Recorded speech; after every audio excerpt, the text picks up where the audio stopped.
மக்கள் மீதான வரிச்சுமை மேலும் குறைக்கப்படும் என உத்தரப்பிரதேசத்தில் பிரதமர் மோடி பேச்சு. பொருளாதாரம் வலிமையடைவதன் பலன்கள் மக்களுக்கு வழங்கப்படும் என்றும் உறுதி.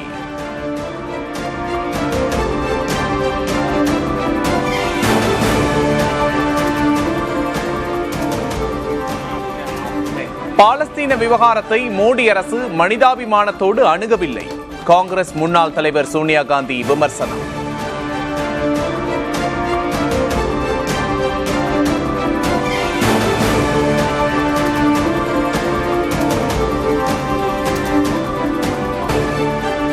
அனைத்து கட்சி பிரதிநிதிகளை சந்திக்க திட்டமிட்டிருக்கிற தேர்தல் ஆணையம்.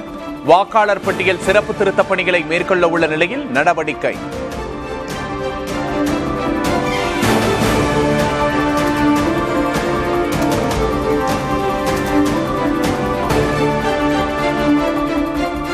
அதிமுக முன்னாள் அமைச்சர் சண்முகத்தை சந்தித்தார் பாஜக மாநில தலைவர் நயினார் நாகேந்திரன். துரோகிகளை அதிமுகவில் சேர்க்க முடியாது என சண்முகம் பேசிய நிலையில் கவனம் பெற்ற சந்திப்பு.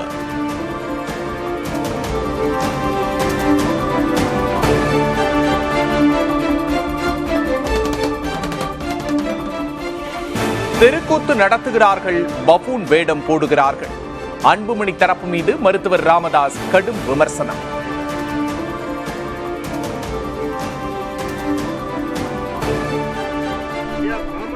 சட்டமன்ற தலைவருடைய பதவியை அதிமுக, அதாவது தர்மபுரி வெங்கடேசனுக்கு மாற்றி கொடுக்கணும்னு அன்புமணி ஆதரவாளர்கள் தெருக்கூத்தில் பல வேஷங்கள் வரும், பல நடிகர்கள் வருவாங்க. அந்த மாதிரி ஒரு தெருக்கூத்து நடக்குது, பார்த்து நீங்களும் பாருங்க.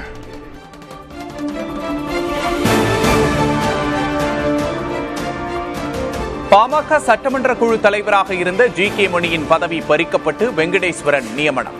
பாஜக சட்டமன்ற கொறடாவாக சிவக்குமார் தேர்வு செய்யப்பட்டுள்ளதாக அன்புமணி தரப்பு அறிவிப்பு.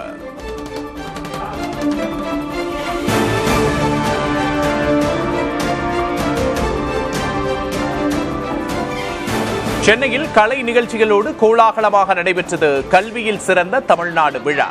முதல்வரின் காலை உணவு திட்டம் குறித்து மாணவர்கள், பெற்றோர் நெகிழ்ச்சி. காலை உணவு இருக்கிறதுனால நாங்க ஆரோக்கியமாவும் இருக்கோம், சுறுசுறுப்பாவும் இருக்கோம், நல்லா படிக்கவும் முடிகிறோம். அப்பா அந்த திட்டத்தை கொண்டு வந்ததுனால நானும் IAS ஆக விரும்புறேன்.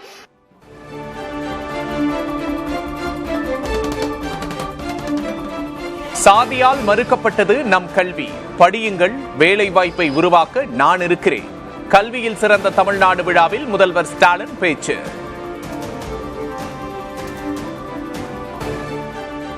உங்களுடைய வெற்றி எல்லா திசைகளிலும் எதிரொலிக்கணும். நீங்கள் தொடர்ந்து படிங்க. உங்களுடைய படிப்புக்கு துணையாக உங்களுக்கு வேலைவாய்ப்புகளை உருவாக்க இந்த முத்துவேல் கருணாநிதி இருக்கேன். கல்வியிலே சிறந்த தமிழ்நாடு, கல்வியிலே உயர்ந்த தமிழ்நாடு மாறும், நிச்சயமாக மாற்றுவோம்.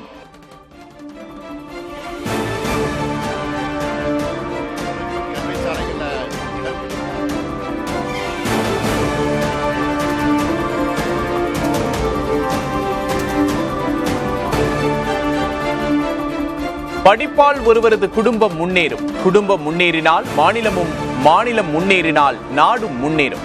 கல்வியில் சிறந்த தமிழ்நாடு விழாவில் முதல்வர் பேச்சு.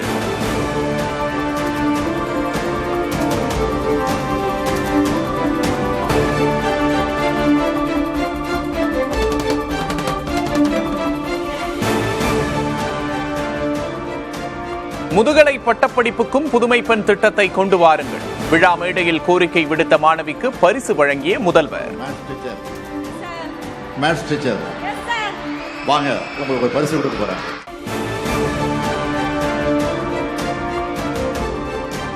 இந்திய விமானப்படைக்கு 97 தேஜஸ் விமானங்களை வாங்குவதற்கான ஒப்பந்தம் கையெழுத்து. 66,500 கோடி ரூபாய் மதிப்பிலான விமானங்களை இந்துஸ்தான் ஏரோநாட்டிக்ஸ் நிறுவனத்திடமிருந்து வாங்கும் விமானப்படை.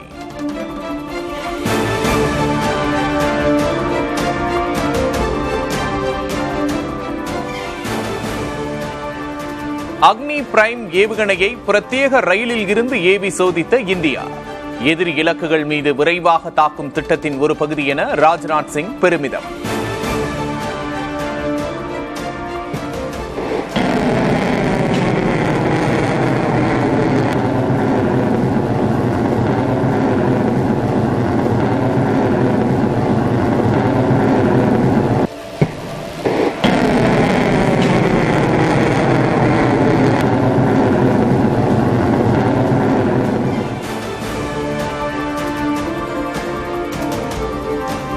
இந்திய விமானப்படையிலிருந்து நாளையுடன் விடைபெறுகிறது MiG-21 போர் விமானம். சண்டிகரில் நடைபெற்ற நிகழ்ச்சியில் விமானப்படை வீரர்கள் சாகசம்.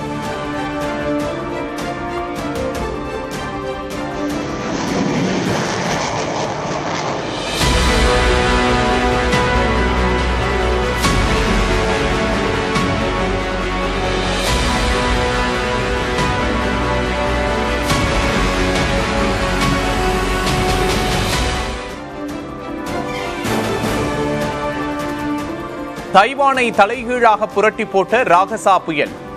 புயல் கடந்து சென்ற பாதையில் இதுவரை 30 பேர் உயிரிழப்பு.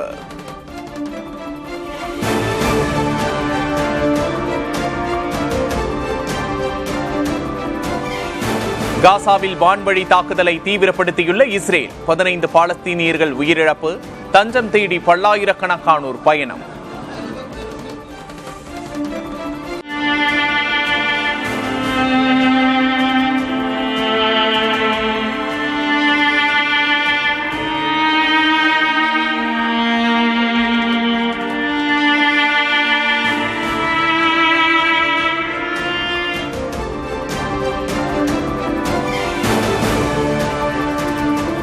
லடாக்கில் 2வது நாளாக நீடிக்கும் ஊரடங்கு. துணை ராணுவ படை குவிப்பு. வன்முறையில் தொடர்புடையதாக 50 பேரை கைது செய்துள்ள காவல்துறை.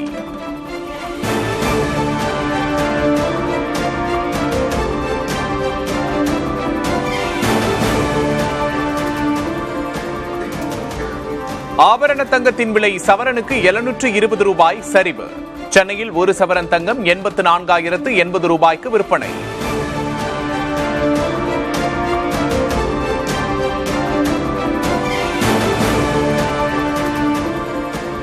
கொல்கத்தாவில் ஏற்பட்ட பெருவெள்ளத்தில் கோடிக்கணக்கான ரூபாய் மதிப்பிலான புத்தகங்கள் சேதம். 40 ஆண்டுகளில் இல்லாத மழையால் புத்தக வியாபாரிகள் கவலை.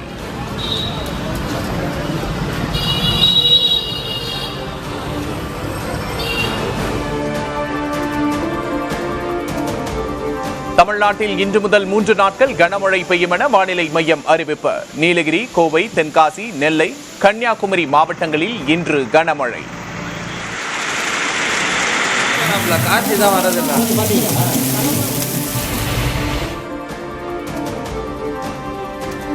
திருச்சி, திருப்பத்தூர், ஈரோடு, தேனி உள்ளிட்ட மாவட்டங்களில் மழை தொடர்வதால் வெப்பம் தணிந்து குளிர்ச்சியான சூழல்.